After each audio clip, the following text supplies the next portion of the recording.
আধ্যাত্মিক রাজধানী হযরত শাহজালাল রহমতুল্লাহ আলাইহির স্মৃতি বিজড়িত সিলেট বিভাগের অন্যতম জেলা, প্রাকৃতিক সৌন্দর্যের নৈসর্গিক লীলাভূমি এবং চায়ের ভূমি নামে খ্যাত মৌলভীবাজার জেলার রাজনগর উপজেলার প্রাণকেন্দ্রে অবস্থিত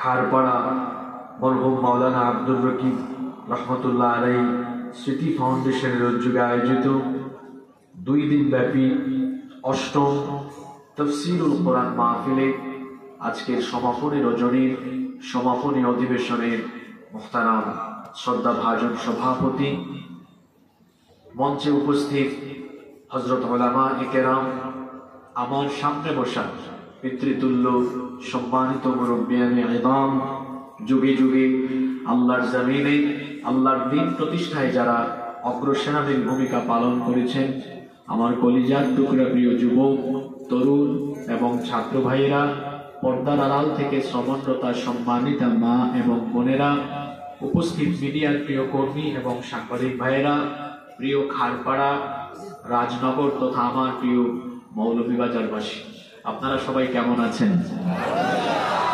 আমাদেরকে সুস্থতার সাথে বাঁচিয়ে রেখে আজকের এই সুন্দর, বরকতময়, নান্দনিক এবং জান্নাতি এই আয়োজনে আমাদেরকে শামিল হওয়ার তৌফিক যিনি দান করেছেন, গলার আওয়াজ বড় করে সবাই বলেন তো তিনি কে? সেই মহান রবের জন্য হৃদয়ের সবটুকু ভালোবাসা, আবেগ, অনুভূতিকে উজাড় করে দিয়ে খুশি মনে প্রাণবন্ত আওয়াজে উচ্চ কণ্ঠে কালিমাতুশ শুকর আদায় করে আমরা সকলেই পড়ছি আলহামদুলিল্লাহ। দরুদ এবং সালাম পেশ করছি সর্বকালের, সর্বযুগের সর্বশ্রেষ্ঠ মহামানব নবিয়ুনা ওয়া সাইয়্যিদুনা ওয়া কুদওয়াতুনা মুহাম্মাদুর রাসূলুল্লাহ সাল্লাল্লাহু আলাইহি ওয়াসাল্লামের প্রতি, যাকে আল্লাহ তাআলা রাহমাতান লিল আলামিন হিসেবে এ ধরার বুকে প্রেরণ করেছেন। আল্লাহুম্মা সাল্লি আলাইহি, আল্লাহুম্মা বারিক আলাইহি। দেখুন, আমি আপনাদেরই সন্তান, আমি আপনাদের সন্তান হয়ে আপনাদের প্রতি বিনীত অনুরোধ করছি, এই মাহফিলের আদব রক্ষার্থে আপনারা যারা দাঁড়িয়ে আছেন, মেহেরবানি করে বসে যান, আমার দিকে তাকান।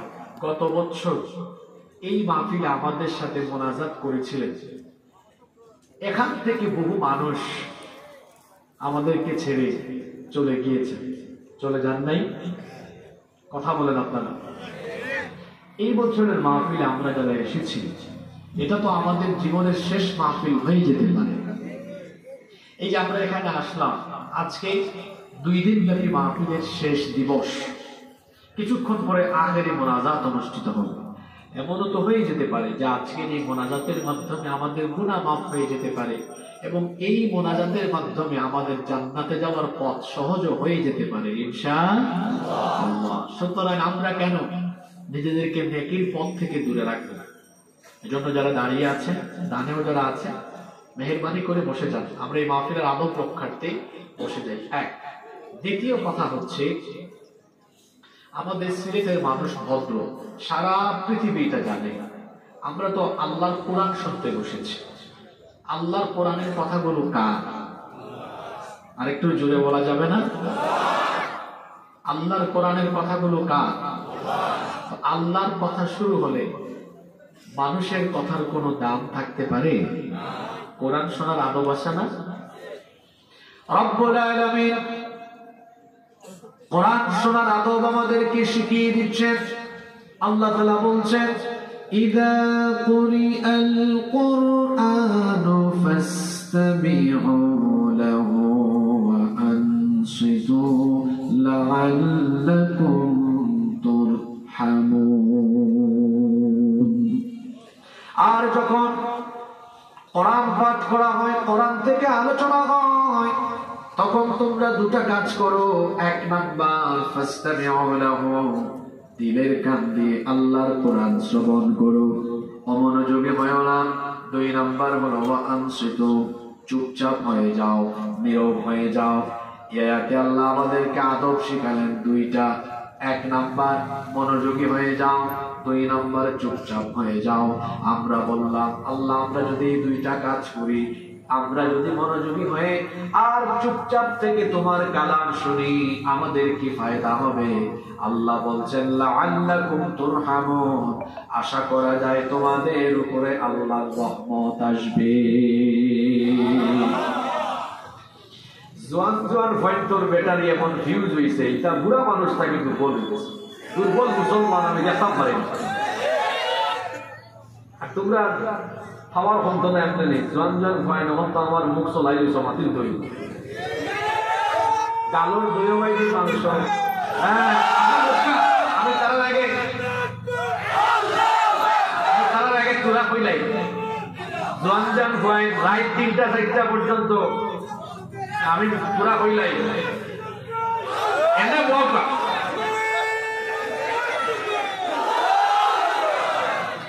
রাত 3টা 4টা পর্যন্ত মোবাইল তাহাজ্জুদ করো,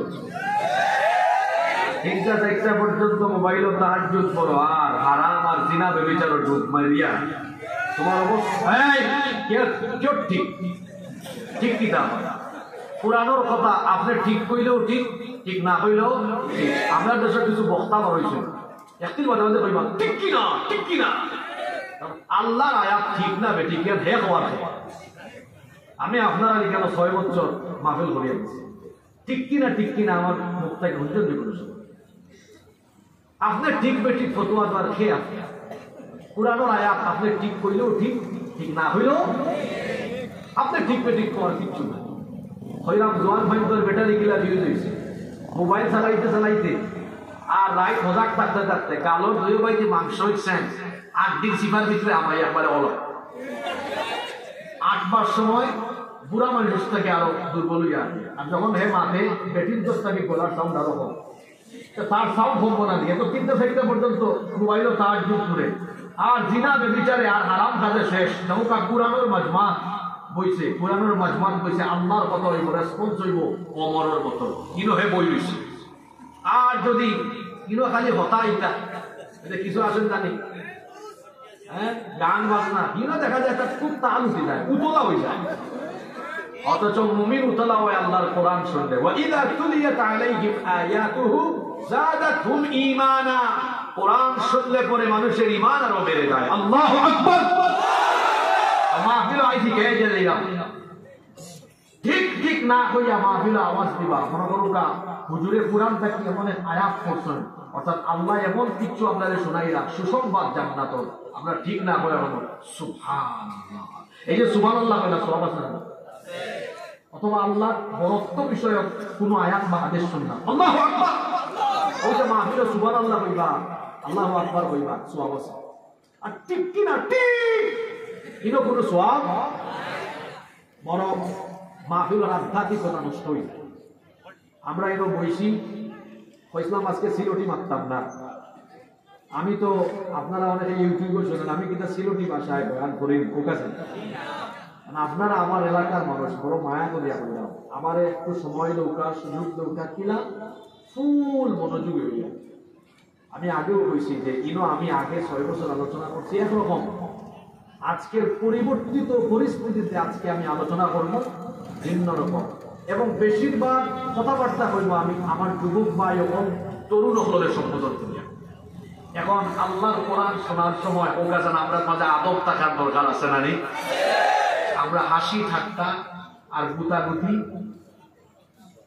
এর বাদে পারস্পরিক কোনো মারতাম নয়। ওই যে আল্লাহ শিখাইছেন মনোযোগী হইয়া চুপচাপ থাকতে আমরা আল্লাহর কোরআন শুনবো ওকা ইনশাআল্লাহ। আল্লাহ সবাইকে তৌফিক দান করেন।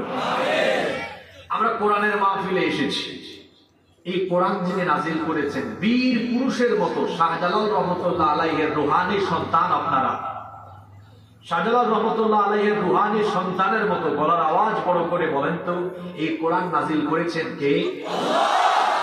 শাহজালাল রহমতুল্লাহ আলাইহি রুহানি সন্তানদের মতো আওয়াজ হয় না। কৌরবদের বিরুদ্ধে তিনি যেভাবে আল্লাহু আকবারের আওয়াজ করেছেন, আপনারা শাহজালাল রহমতুল্লাহ আলাইহির রুহানি সন্তান, এত জিমাইলে ওই বলি তোরা আরো কতবার হয়ে দিয়েছিল কেউ যে আমরা লাগা দেশ, এটা আমি আলোচনা দিতে আনলাম মনে দেখছেন না রিপাবলিক বাংলা টিভি চ্যানেল ওই যে ময়ূর রঞ্জন কিতাব যুবক ভাই যখন ছিল নি তারে যারা লাফায় হেওয়া খালি লাফায় আর মানচিত্র ওই যে বাংলাদেশ চট্টগ্রাম রংপুর সিলেট এটা বাংলাদেশের চিকেন স্ন্যাক আমরা দখল করে নেব কিতারে ময়ূর রঞ্জন সিলেট তোর বাপদাদার সম্পদ নাই আমরা ভাইলাম আইয়া আমা আমাদের দরিয়া বা নাম দেব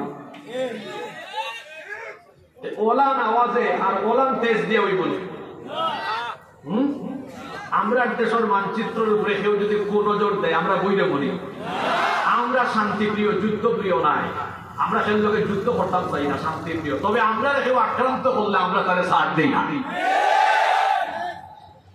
মনোযোগী থাকবো আমরা ইনশাআল্লাহ এই কোরআন যিনি নাজিল করেছেন তিনি কে কেন আল্লাহ এই কোরআন নাজিল করেছেন রমজান মাসে আপনারা যেন তারাবিহের মাধ্যমে খতম দেন আর মাঝে মাঝে হুজুরদেরকে দেখে এনে বাড়িতে যেন সবিনা সিলেটে অনেকে বলে সফিনা অথবা খতমের অনুষ্ঠান কিংবা দোকান উদ্বোধনের আগে একটু কোরআন তেলাওয়াত বিভিন্ন অনুষ্ঠানের শুরুতে তেলাওয়াত শুধুমাত্র কি তিলাওয়াত আর খতমের জন্য এই কোরআন এসেছে পুরুষের মতো জবাব দেন শুধু কি এজন্য কোরআন এসেছে প্রশ্ন তাহলে আল্লাহ আপনি কেন কোরআন নাজিল করলেন আপনি জবাব দেন কোরআনুল কারীমের 14 নম্বর সূরা সূরা ইব্রাহিমের প্রথম আয়াতে আল্লাহ বললেন কেন তোমাদের জন্য কোরআন নাজিল করলাম শোনো আল্লাহ তাআলা জানিয়ে দিচ্ছেন আলিফ লাম রা কিতাবুন আনজালনাহু ইলাইকা লিতুখরিজান নাসা মিনাল যুলুমাতি ইলান নূর আল্লাহ তাআলা বলছেন ও আমার হাবিব আমি আপনার উপরে এই কিতাব নাজিল করেছি যাতে করে तमाम দুনিয়ার মানুষ যে অন্ধকারে নিপতিত হয়েছে মানুষদেরকে যে তমসাচ্ছন্ন নিকষ কালো অন্ধকার থেকে বের করে তাদেরকে যেন আপনি আলোর রাস্তায় নিয়ে আসতে পারেন এই জন্য এই কোরআন যিনি নাজিল করেছেন তিনি কে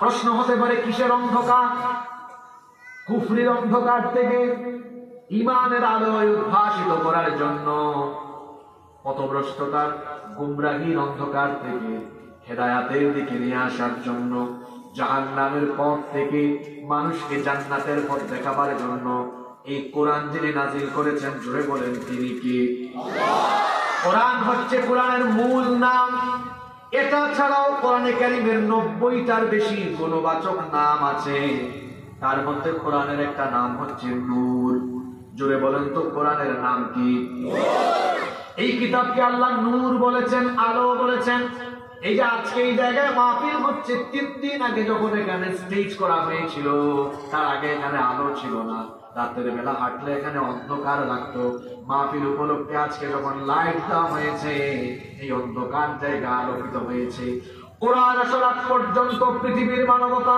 পৃথিবীর সভ্যতা অন্ধকারে নিমজ্জিত ছিল কোরআনের মাধ্যমে আলোকিত পথ যিনি দেখিয়েছেন পুরুষোচিত কণ্ঠে গলার আওয়াজ বড় করে বলেন তিনি কি আল্লাহ কোরআনকে নূর বললেন কোরআনে কারীমের 4 নম্বর সূরা সূরাতুন নিসা এর 174 নম্বর আয়াতে আল্লাহ তাআলা বলছেন ইয়া আইয়ুহান নাসু ক্বাদ জাআকুম বুরহানুম মির রাব্বিকুম ওয়া আনজালনা ইলাইকুম নূরাম মুবিনা আল্লাহ তাআলা বলছেন হে মানব জাতি তোমাদের জন্য বুরহান এসেছে অর্থাৎ তোমাদের কাছে আমি নবী পাঠিয়েছি ওয়া আনজালনা ইলাইকুম নূরাম মুবিনা আর তোমাদের কাছে আমি সুস্পষ্ট আলোকিত এই কিতাব পাঠিয়েছি আল্লাহ তাআলা এই কিতাবকে নূর বানিয়েছেন আলো বানিয়েছেন এজন্য আল্লাহ বলেছেন ওয়া আনজালনা ইলাইকুম নূরাম মুবিনা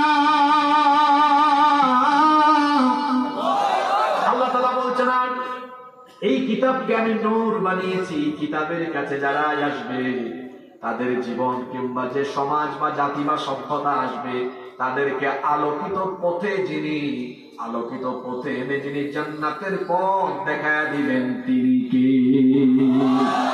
আমার দিকে তাকান। কোরআন হচ্ছে এমন এক কিতাব, এই কিতাবের কাছে যে ব্যক্তি আসবে সেই ব্যক্তির জীবন আলোকিত হবে। কোরআনের কাছে যে সমাজ আসবে, যে রাষ্ট্র আসবে, সেই সমাজ এবং রাষ্ট্র আলোকিত রাষ্ট্রে, উন্নত রাষ্ট্রে, সুখী সমৃদ্ধশালী রাষ্ট্রে পরিণত হয়ে যাবে। সুবহানাল্লাহ।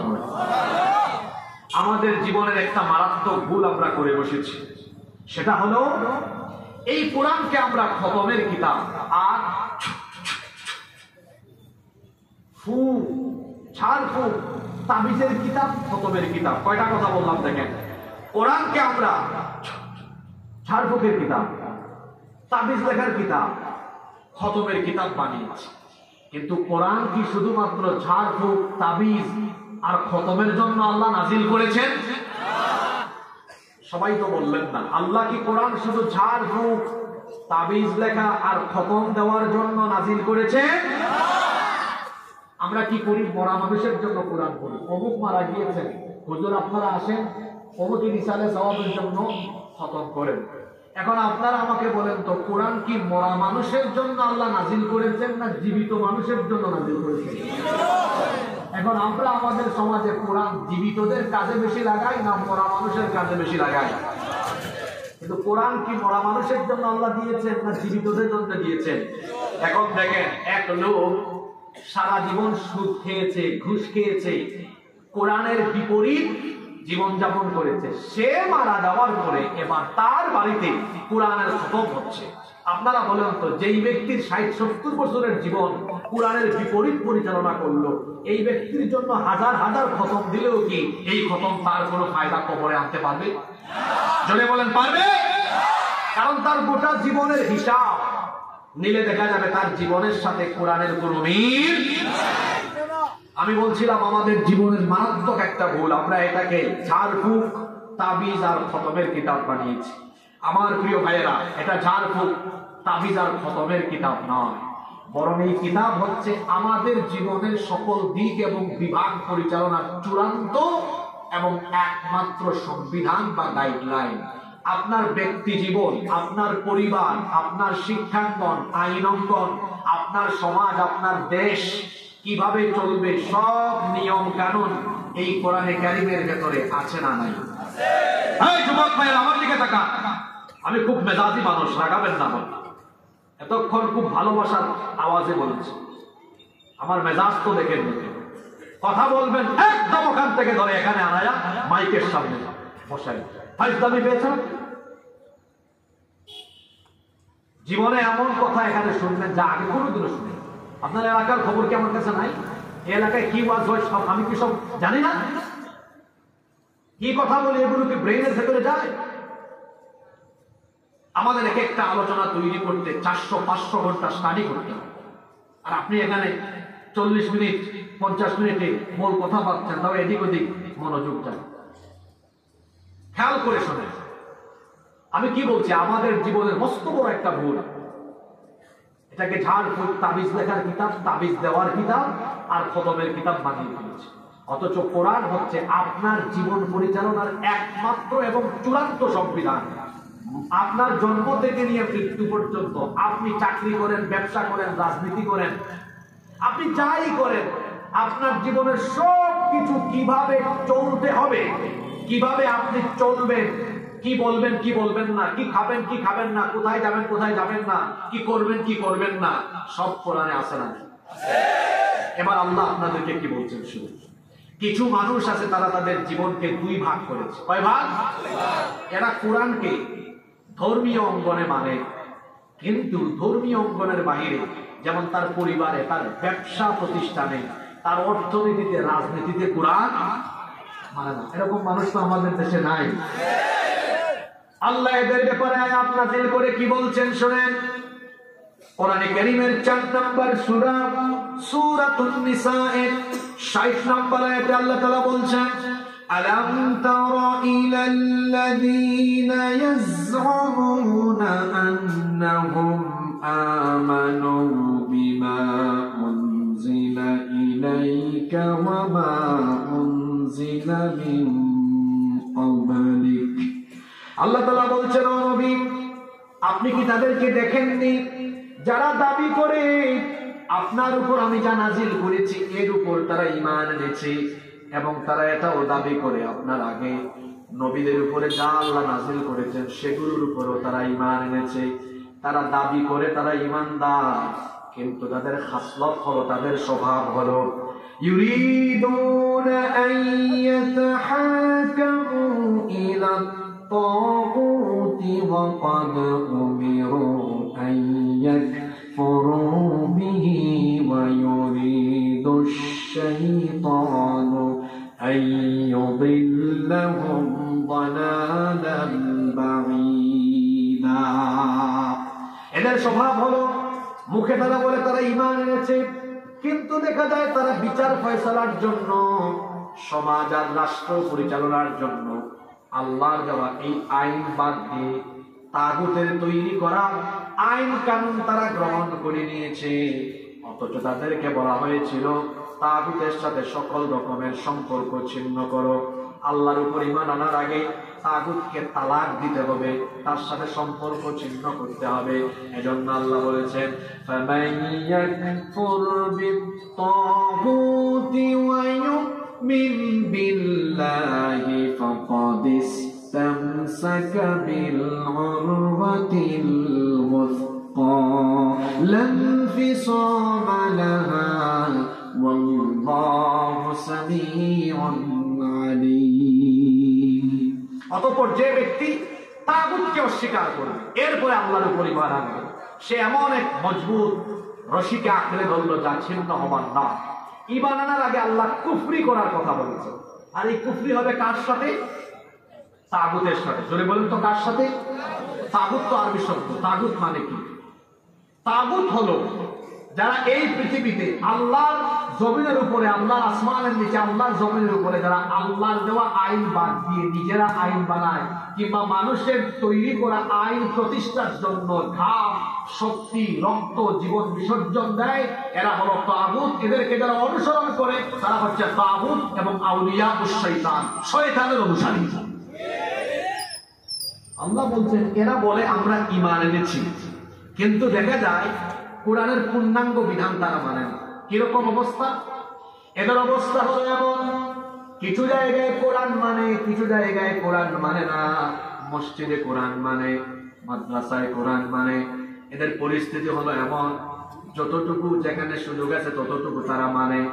দেখা যায় তাদের পরিস্থিতি হলো এমন, একটা দোকান বা ব্যবসা প্রতিষ্ঠান উদ্বোধন করবে, হুজুর ডেকে এনে কোরআন তেলাওয়াত দিয়ে ব্যবসা প্রতিষ্ঠান উদ্বোধন করে, কিন্তু তার ব্যবসা প্রতিষ্ঠান পরিচালিত হয় কোরআনের বিরোধী আইন কানুন দিয়ে। ব্যবসা করে কিন্তু ওজনে কম দেয়, ব্যবসা করে কিন্তু সেখানে মিথ্যা বা প্রতারণার আশ্রয় নেয়।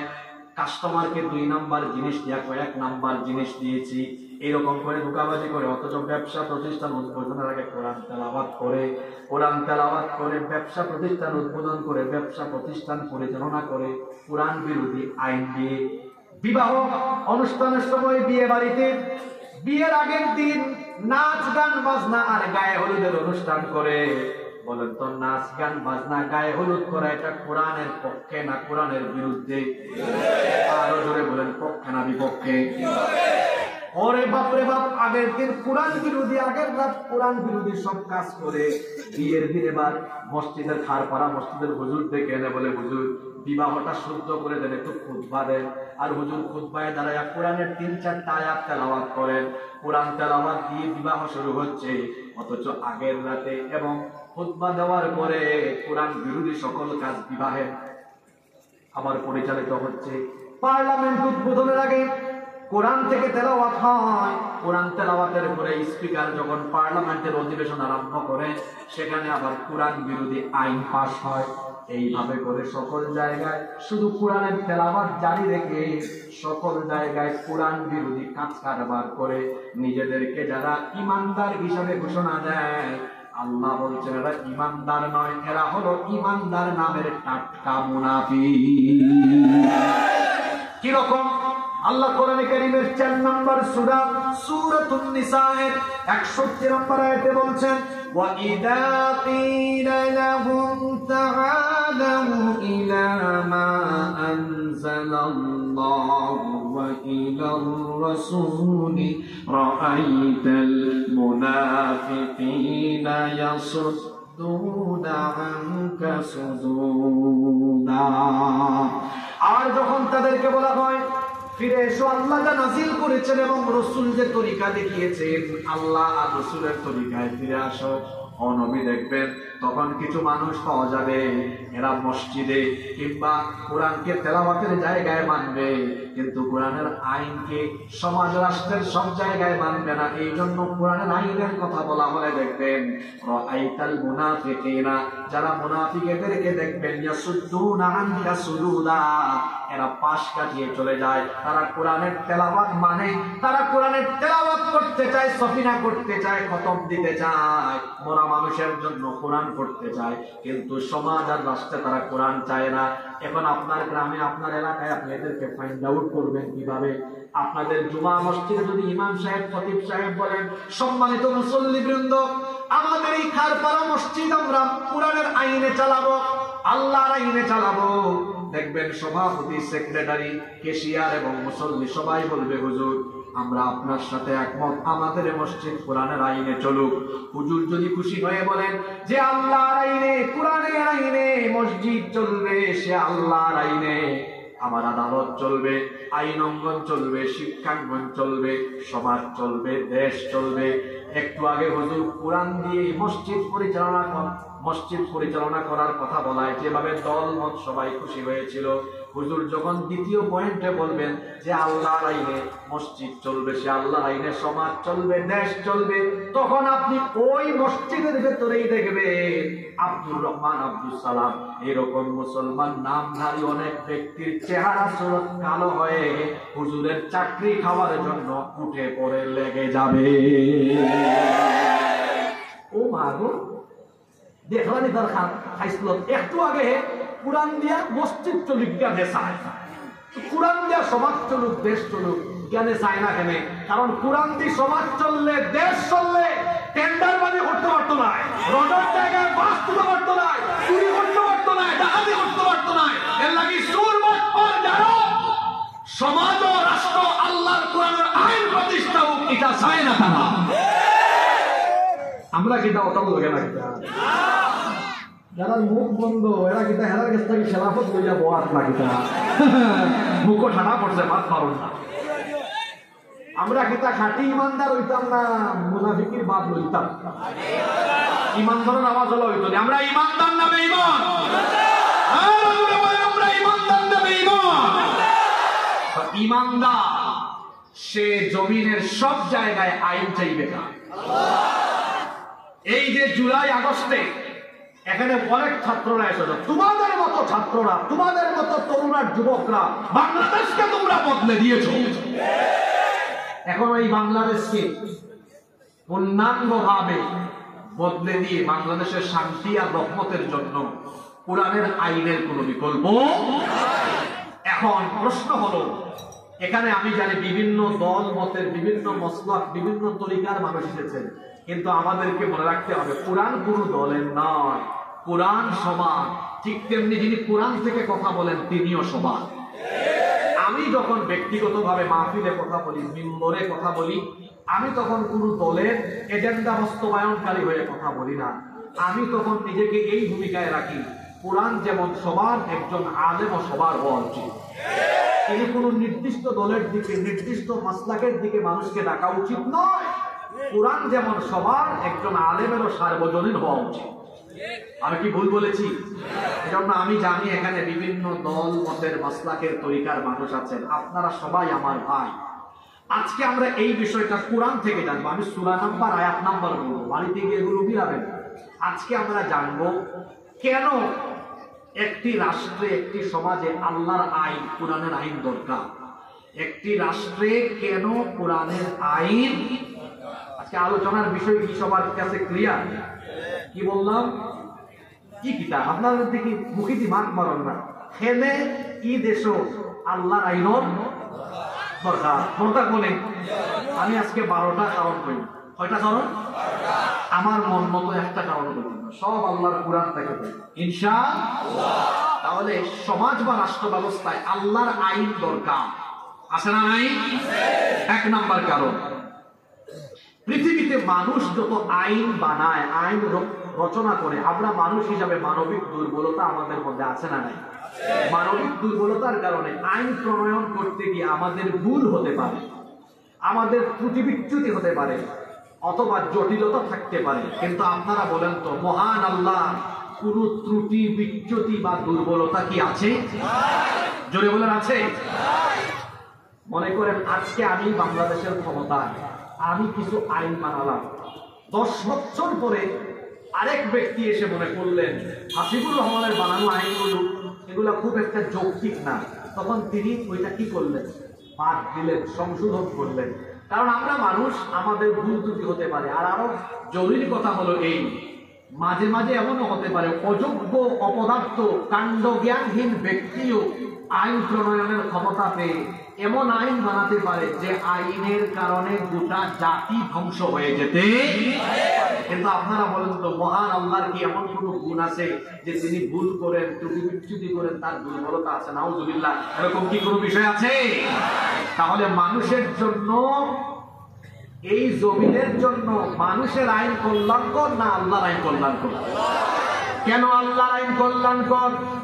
কারণ আমাদের ভুল হয়, আমাদের ত্রুটি বিচ্যুতি হয়, আমাদের তৈরি করা আইনের মধ্যে জটিলতা থাকতে পারে। কিন্তু মহান আল্লাহ আমাদেরকে যে আইনের কিতাব দিয়েছে, এর মধ্যে কি কোনো ভুল আছে নাকি? আস্তে বলবেন না, জোরে বলেন, কোনো ভুল আছে নাকি? এখানে কি কোনো সন্দেহ আছে নাকি? আল্লাহ তো শুরুতেই বলে দিয়েছেন, যালিকাল কিতাবু লা রাইবা ফীহি হুদাল লিল মুত্তাকিন। This is the book, the most authentic and original book in this world. There is no doubt about it, and it's a guidance for those who are muttaqin. এটা এমন কিতাব যার মধ্যে কোনো সন্দেহ আছে, এ ব্যাপারেও সন্দেহ করা যায় না। আল্লাহু আকবার। আমাদের ভুল হতে পারে, আমরা ক্ষমতায় থেকে বা না থেকে পথভ্রষ্ট হতে পারি, কিন্তু আমার আল্লাহ তিনি কখনো পথভ্রষ্ট হন না, তিনি কখনো ভুল করেন না, ভুলেও যান না। এজন্য আল্লাহ কোরআনে কারীমের 20 নম্বর সূরা, সূরাতুত তাহা এর 52 নম্বর আয়াতের শেষাংশে বললেন, লা ইয়াযিল্লু রাব্বি ওয়া লা ইয়ানসা। তোমার রব তিনি পথভ্রষ্ট হন না, তিনি ভুলও করেন। আমাদের ভুল হতে পারে। কেন একটা দেশের জন্য কোরআনের আইন দরকার?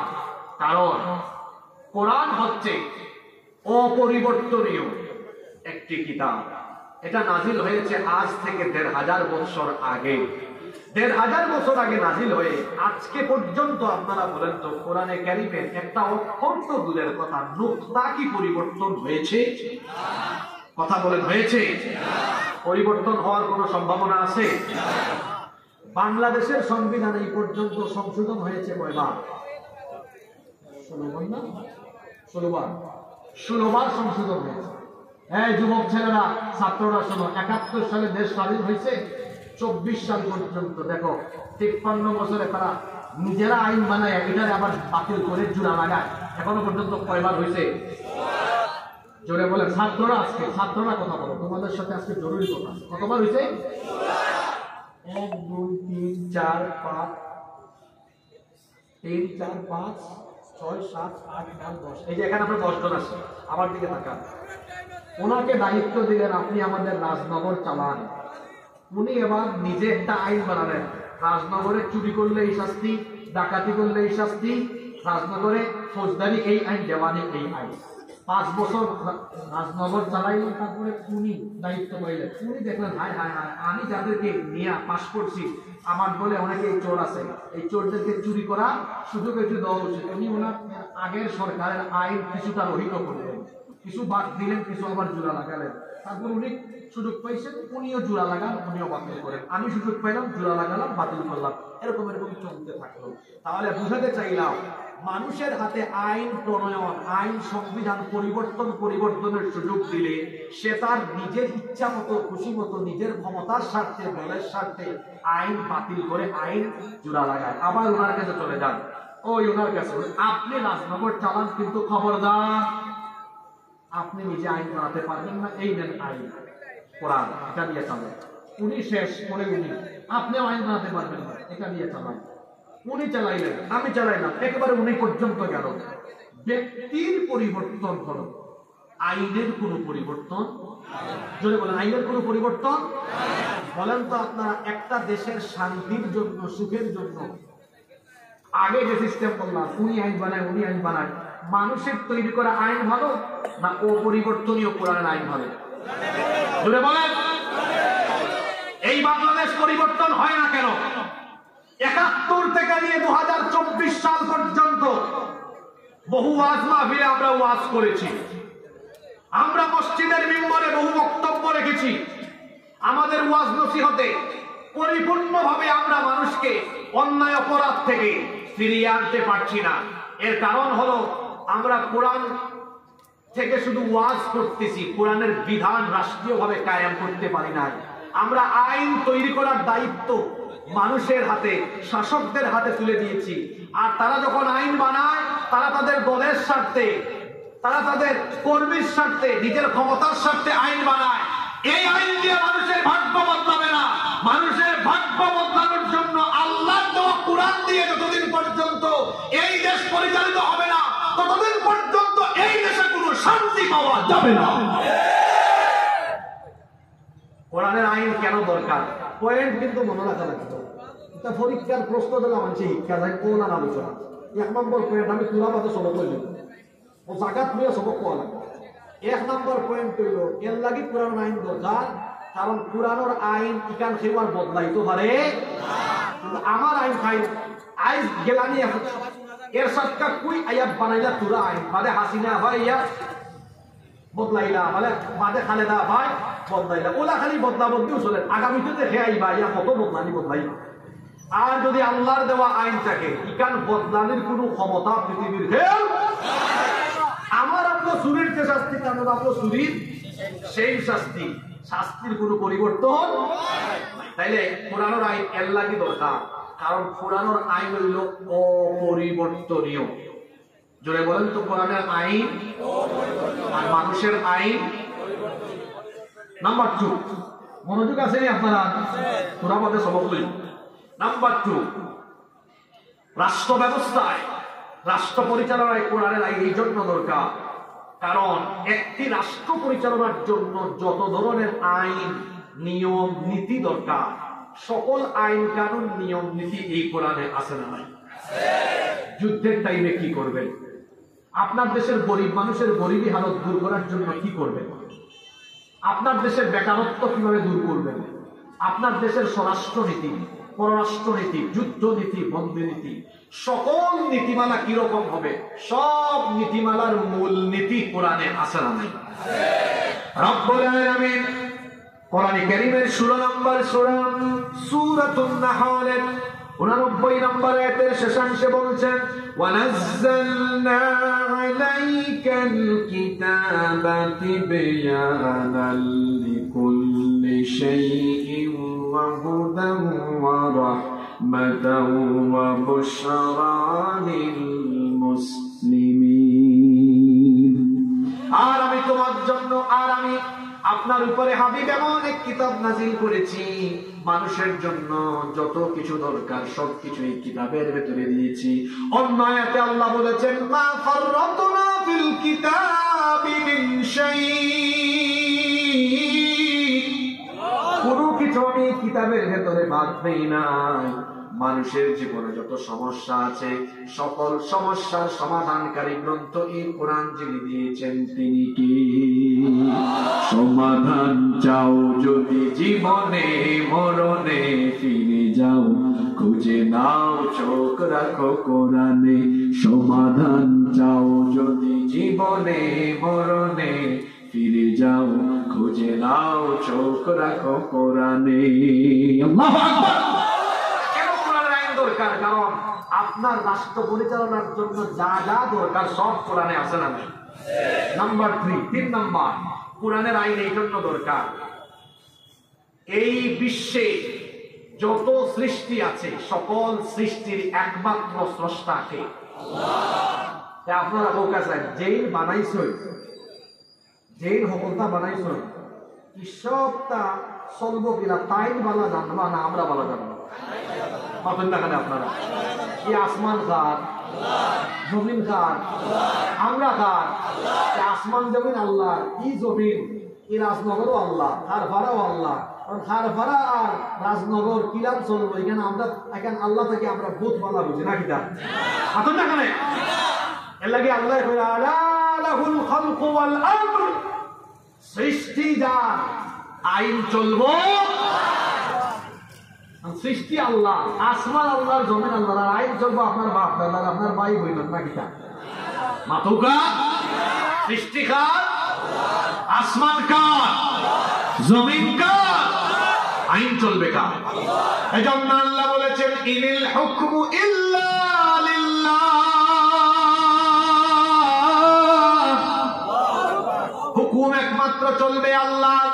ومن لم يحكم بما أنزل الله فأولئك هم الكافرون فأولئك هم الظالمون فأولئك هم الفاسقون। সূরা মাইদার 3 আয়াতে আল্লাহ বলেছেন যারা আল্লাহর দেওয়া বিধান দিয়ে বিচার ফয়সালা করে না, সমাজ রাষ্ট্র চালায় না, এরা হলো কাফের, এরা হলো জালেম, এরা হলো ফাসিক। যিনি বলেছেন তিনি কি? তাহলে আল্লাহর আইন এই জন্য দরকার, আসমান জমিন সবকিছু তিনি বানিয়েছেন, এগুলো কিভাবে চললে ভালো হবে, কল্যাণ হবে, সবচাইতে ভালো যিনি জানেন তিনি কে? নাম্বার 4, একটি রাষ্ট্রে, একটি দেশে কোরআনের আইনের জন্য দরকার, কারণ কোরআনের আইন ছাড়া যত আইন আছে মানব রচিত সব হলো অন্ধকার, সব হলো কি? এজন্য আল্লাহ বলেছেন أفحكم الجاهلية يبغون ومن أحسن من الله حكما لقوم يوقنون। তারা কি জাহেলি আইন তালাশ করছে? তারা কি মানুষের তৈরি করা অসভ্য বর্বর আইন সন্ধান করছে? অথচ বিশ্বাসীদের জন্য, মুমিনদের জন্য আল্লাহর বিধানের চাইতে উত্তম কোন বিধান আর হতে পারে? মানুষের তৈরি করা আইন এগুলো মানবতার জন্য, জাতির জন্য অন্ধকার। নাম্বার 5 নাম্বার, কেন একটি রাষ্ট্রে কোরআনের আইন দরকার? ওবাইদি সাউকা ইবাই কিতাব, কেন একটি রাষ্ট্রে কোরআনের আইন দরকার? 5 নাম্বার কারণ হলো, যদি রাষ্ট্র ব্যবস্থায় কোরআনের আইন প্রতিষ্ঠা না হয় তাহলে আল্লাহর কোরআনের অনেক আয়াত শুধু কোরআন শরীফের পৃষ্ঠার ভিতরে বন্দী থাকবে, এগুলোর কোনো বাস্তবায়ন হবে না। বালা করে হলো এখানে পুরা সিরোটি ভাষায় বোঝা যাবে, যদি কোরআন এখান রাষ্ট্র ব্যবস্থা, তো পার্লামেন্ট ও সেক্রেটারিয়েট, বঙ্গভবন এখান না থাকে, বহুত আয়াত ও কিতাবর পৃষ্ঠার ভিতরে বন্দী থাকবো, এটার কোনোদিন বাস্তবায়ন আমার বললাম হুজুর কয়েকটা উদাহরণ দরকার। সুর চুরি করলে তার শাস্তি ইসলাম, তার ডাইনার কাটটা দেওয়া। এখন আপনার দেশে যদি, আপনার আদালতে যদি কোরআনের আইন না থাকে, এই আয়াত এখানে কোরআন শরীফের ভিতরে রইব, এখানে আর জীবনে কোনোদিন বাস্তবায়ন। জিনাকুর জিনা বিচার করে, এখন ইসলামী আদালত তার শাস্তি হইল, এ যদি আবি একটা হয় মিসকিন বেচত বিয়া করছেন আর ওটা আকাম কুকাম করে, তারে দইরা 80টা বেত লাগাও আর 1 বছর লাগি নির্বাসনও কাটাও, আর বিবাহিত হইলে একবারে রজব। এখন যদি কোরআনের আইন আদালত দেশ প্রতিষ্ঠা না থাকে, এই আয়াত ইকসান খালি কোরআন শরীফের ভিতরে উঠাবো, ইতার বাস্তবায়ন হইবনি, জোরে জোরে হইবনি। তাহলে কোরআন শরীফ খালি খতম তিলাওয়াত আর দইরে জুমা দেওয়া, রমজান মাসে খতম করা, আর কেউ পড়ে গেলে খতম করা, সফুনা করা, আর ফু দেওয়া, তামিজ লেখা, ইতার মাঝে কোরআন সীমাবদ্ধ রাখলে হইতো না। কারণ আমার রাসূল 10 বছর মদিনা চালাইছেন, কার বাপর আইন? আল্লাহর কোরআনের আইন। যদি হোকা কার আইন দিয়া কোরআনের আইন খান, আরো যদি হোকা খায় আপনার মডারেট ইসলাম কিনা জানেন, আপনার মডারেট ইসলাম হইল আপনারা কোরআন শরীফ কেন রাখছেন, ওয়াজ মাহফিলের মঞ্চ, মসজিদ, মাদ্রাসা, আর আপনার সমাজ দেশ চলে সব আবু জেহেল বাহিনী। এটা হইছে আমরার বানানি মডারেট ইসলাম। আর আল্লাহর রাসূলের ইসলাম হইল যে কোরআন ওয়াজ মাহফিলের মঞ্চ, মসজিদ, মাদ্রাসা থাকবো, এই কোরআন আইনজ্ঞ সমাজ, রাষ্ট্র, পার্লামেন্ট, সেক্রেটারিয়েট, বঙ্গভবন একই কোরআনের আইন চলবো। এর নাম ইসলাম, এর নাম কি?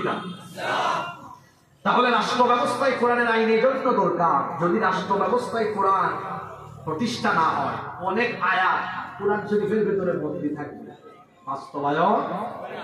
এখন আমার ভাই সরকার, আমিও কিতাব ওয়াজ করি আজকে সারা বাংলাদেশে যত বাদশাহ আছে ওয়াজ করিয়া আপনারা হক্ষতা হোকা যায়। আমি নাই খালি আজ বাংলাদেশে যদি 68,000 হুজুরে, 68,000 গাঁও, বাংলাদেশে 68,000 গ্রাম আছে না, 68,000 গাঁও, 68,000 হুজুরে ওয়াজ করে যদি আজকে বুঝায়, ওয়াজ নসিহত করে হোকা যায়, সারা দেশের অন্যায় খাম বন্ধ হয়ে জীবনী, সারা দেশের বালা খাত চালু হয়েছে জীবনী।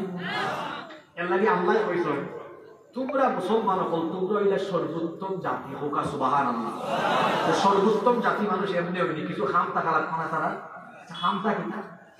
রব্বুল আলামিন কোরআনুল কারীমের 3 নম্বর সূরা, সূরা আলে ইমরানের 110 নম্বর আয়াতে বলছেন, কুনতুম খায়রা উম্মাতিন উখরিজাত লিন-নাসি তা'মুরুনা বিল মা'রুফি ওয়া তানহাউনা 'আনিল মুনকারি ওয়া তু'মিনুনা বিল্লাহ। কুনতুম খায়রা উম্মাহ, তোমরা সর্বোত্তম জাতি। তোমাদের দায়িত্ব হলো উখরিজাত লিন-নাস, তোমাদেরকে মানুষের কল্যাণে বের করা হয়েছে। দায়িত্ব হলো তা'মুরুনা বিল মা'রুফ। যুবক ভাইরা থাকা কথাগুলো বুঝে, তোমাদের দায়িত্ব তোমরা সৎ কাজের আদেশ দিবে, অসৎ কাজে নিষেধ করবে। আদেশ নিষেধ। আমার ভাই সাউকা আর অপর কাজ মুসলমান হলে সৎ কাজের অনুরোধ করতা না আদেশ করতা, মুখে দিয়ে হাত বারণ না নাকিতা জায়গা মতো পয়েন্টে ধরবো ফলা করে হোকা। আল্লাহ হইরা সৎ কাজের আদেশ হইতো না অনুরোধ হইতো।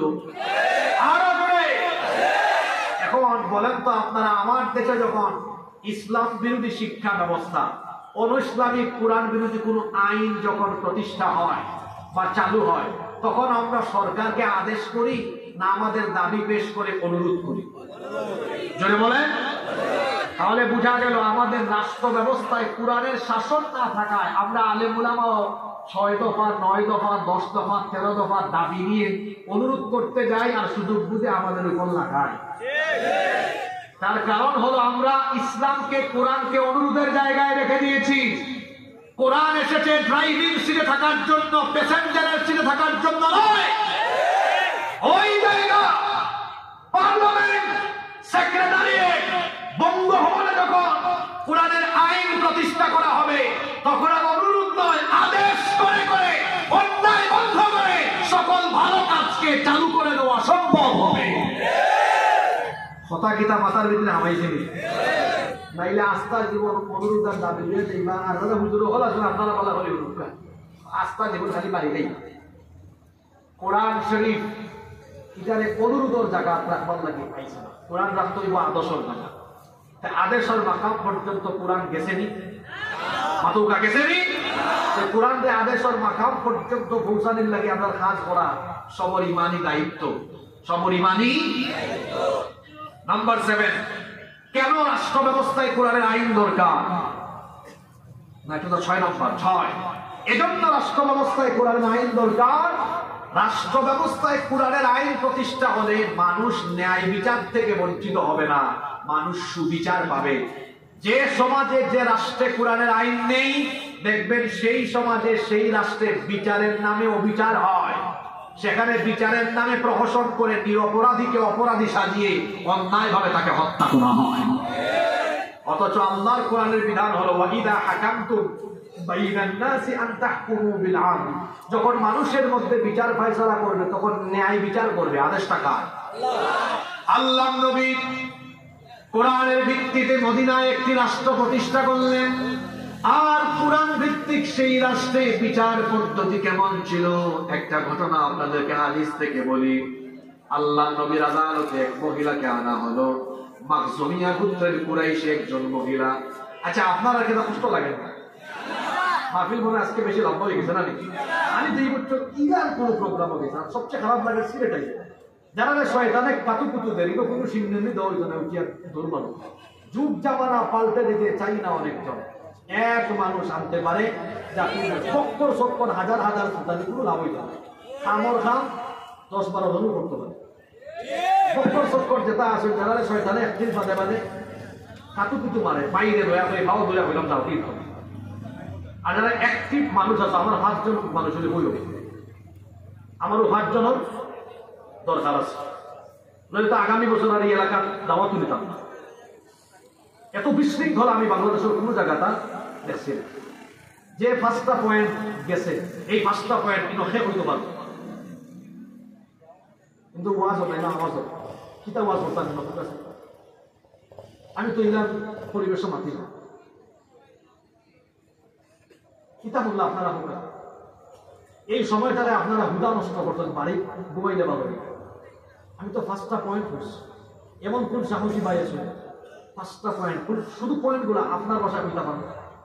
রাষ্ট্র ব্যবস্থায় কোরআনের আইন দরকার। 1 নাম্বার কেনে কইছি, কোরআনের আইন মাশাআল্লাহ ভাই এত পাওয়া গেছে, মাশাআল্লাহ অপরিবর্তনীয়, দুষ্কৃতি মুক্ত। 2 নম্বরে কিতা কইছিলাম, মানুষের লাগে যত আইন দরকার সব কোরআনের মাঝে আছে। এরপরে 3 নম্বরে কিতা কইছিলাম, যেহেতু সব সৃষ্টি আল্লাহ, এই সৃষ্টি জগৎ কিলা চলতো সবচেয়ে ভালো জানেন কে? সৃষ্টি যার আইন চলবো, আমি আপনি কোনটা বানাইছিলাম, এর লাগে আমরা আইন চলতে পারে। 4 নম্বরে কিতা কইছি, মানুষের তৈরি করা সব আইন হইল অন্ধকার। 5 নম্বরে কিতা কইছি, যদি কোরআনের আইন সমাজে বাস্তবায়ন না থাকে, বহুত আয়াত কিতাবের পৃষ্ঠার ভিতরে বন্দী থাকবো, এটার বাস্তবায়ন। আজকে যুবক ফয়েদে আমার হতাশ করছো তোমরা, আল্লাহ জানে তো অমনোযোগী ফয়েদ বাংলাদেশের কোন জায়গা দেখছি দাঁড়ে যুবক ওগুলো হয়ে গেল। আমরা যে কোনো জায়গা বক্তৃতা করলে মানুষের খাতা কোনো মনে না, কোনটাও হইতে পারছো না। বাংলাদেশে বদলাইতে হইলে খালি চিল্লায় চিল্লায় পারতে না, জ্ঞানগত যোগ্যতায় মানুষ একটা সমাজ সম্পদারে বদলায়। আজকে ইহুদি ইতার জনসংখ্যা পৃথিবীর 1% না, মানে পৃথিবীর 100 ভাগের 1 ভাগ তারা সারা পৃথিবী কন্ট্রোল করে। তুমি ফেসবুক চালাই দেয়, মোবাইল চালাই দেয়, মেটা চালাও, মেটা না নেই, মেটা, হোয়াটসঅ্যাপ, ইনস্টাগ্রাম, এটা হত্যা খারাপ বানাইছে ইহুদিরা। তারা তোমার খেলাধুলা লাগাইয়া তুইছে, তোমার সময় শেষ নষ্ট। আর তারা জ্ঞানগত যোগ্যতা এক হয়েছে, পৃথিবী তারা নেতৃত্ব দেয়। আর তুমি মূর্খ, তুমি পড়াশোনাত নাই, জ্ঞান গবেষণাত নাই, তোমার অবস্থা হলো। আর তারা পৃথিবী নেতৃত্ব দেয়, তোমার সংখ্যা হইল 90 উপরে, আর তার সংখ্যা 1% নাই, অথচ পৃথিবী চালায়। লজ্জাজনক ব্যাপারে আমি তো ভাবছি যুবকরা সবচেয়ে ব্যতিক্রম। সারা দেশের যুবক দেখা যায় মনোযোগিতা নেই। আমি একদিন পাবনা বিশ্ববিদ্যালয়ের পাশে একটা মাহফিল করলাম। মাহফিলের শেষে আমি 9টা পয়েন্টের উপরে আলোচনা করছিলাম। হয়েছে যে 9টা পয়েন্ট যে পারবায় তাদের আমি পুরস্কার, পাবনা ইউনিভার্সিটির ছোট ছোট পয়েন্ট এই মাহফিল হয়েছে। পুরস্কার দেওয়ার লাগে কুইজ অনুষ্ঠান আমার আধা ঘন্টা দেরি করতে হয়েছে। যে প্রশ্ন করি উত্তর দে, যে প্রশ্ন করি উত্তর দে, যে প্রশ্ন করি উত্তর দে। আমি দেখলাম যে আমার সফর সাথী বলে এখন উপস্থিত, আমি দেখলাম যারা উপস্থিত আছে এরা গোটা ওয়াজ মুখস্থ করে বলে আর কিতা চলে, তামসা চলে, আশা আসি চলে, বন্ধ করে দিতাম নেই দরকার নাই, ইটা ওয়াজের তো কোনো প্রয়োজন নেই। যে 6টা পয়েন্ট বলেছি এর বাকিগুলো বোঝার চেষ্টা করে।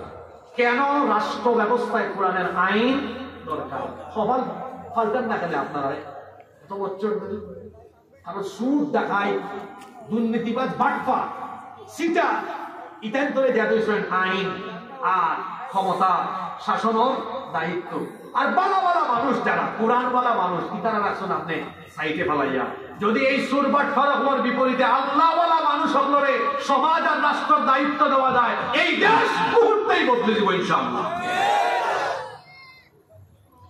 6 নম্বর কারণ বলছিলাম, এজন্যই কোরআনের আইন দরকার। কোরআনের আইন থাকলে সুবিচার পাওয়া যায়, নিরপরাধ মানুষ সেখানে অপরাধী হয়ে জেল খাটে না। আমরা তো দেখি অনেক মানুষ অপরাধ করে না, কিন্তু 3 বছর 4 বছর জেলে থাকে, হয় না এরকম?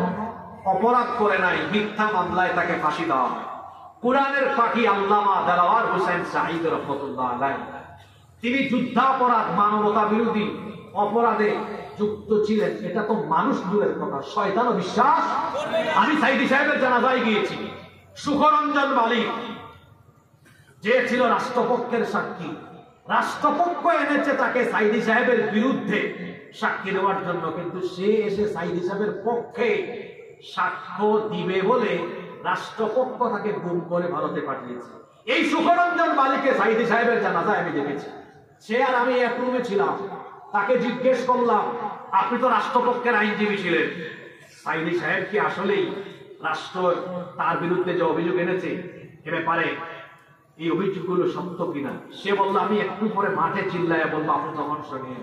আমি জানাজায় সেদিন সামনের কাতারে ছিলাম এবং পিরোজপুরে জানাজায় আলেমদের মধ্যে সবার আগে আমি গিয়ে সেখানে উপস্থিত হয়েছি। সুখরঞ্জন মালিক সেদিন চিল্লায় চিৎকার করে বলেছে, আল্লামা সাঈদী নির্দোষ। এই নিরপরাধ ব্যক্তিকে অপরাধী বানিয়ে, তার অপরাধ ছিল তিনি যখন মানুষের সামনে কথা বলতেন, মানুষ পাগল করা হয়ে তার সামনে ছুটে আসতো। আল্লাহু আকবার। এবং তিনি ভারতীয় আধিপত্যবাদের বিরুদ্ধে জোরালো কণ্ঠে প্রতিবাদ করতেন। ভারতীয় আগ্রাসনের বিরুদ্ধে কথা বলার কারণে এবং ইসলামী আন্দোলনের পক্ষে জোরালো ভূমিকার কারণে তিনি ভারতীয় আধিপত্যবাদের ষড়যন্ত্রের শিকার হয়ে তাদের বানানো পরিকল্পনা অনুযায়ী তাকে মিথ্যা নাটক মঞ্চস্থ করে, যুদ্ধাপরাধ, মানবতা বিরোধী মিথ্যা নাটক মঞ্চস্থ করে অন্যায় ভাবে তাকে যখন ফাঁসির রায় দেওয়া হলো, আপনারা জানেন তখন সারা দেশে 150 এর বেশি মানুষ শহীদ হয়েছিল, মনে আছে আপনাদের? এরপরে এই রায় আপিল বিভাগে আবার পরিবর্তন করে তাকে মিথ্যা ভাবে, অন্যায় ভাবে তাকে কারাদণ্ড দেওয়া হয়, যাবজ্জীবন কারাদণ্ড দিয়ে। তারপরে আপনারা জানেন গত বছর তাকে চিকিৎসার নামে তারা বিষ প্রয়োগে হত্যা করেছে। কারণ এই দেশে ন্যায় বিচার কেমনে হবে বলেন? যে যখন ক্ষমতায় আসে নিজে নিজে আইন বানায়, সংশোধন করে বিচার করে বলে, দেখা যায় নিরপরাধ মানুষগুলোকে অপরাধীর নাটক বানিয়ে এইভাবে করে নিরপরাধ মানুষগুলোকে অন্যায়ভাবে হত্যা করা হয়েছে। আমাদের ইলিয়াস আলী, সিলেটের ইলিয়াস আলী, আপনারা জানেন আলিয়ার মাঠে, মনে আছে কিনা আপনাদের? সিলেটের আলিয়ার মাঠে তিনি ভারতীয় আধিপত্যবাদের বিরুদ্ধে বক্তব্য দেওয়ার 1 সপ্তাহের ভিতরে গুম করে তাকে হত্যা করা হয়েছে। এই দেশে আপনার বাপের বিচার যদি 50 বছর পরে হয়, তাহলে ইলিয়াস আলী হত্যার বিচার, আল্লামা সাঈদীর হত্যার বিচার কোনো কোটি মুসলমান এই দেশে করেই ছাড়বেই ছাড়বে।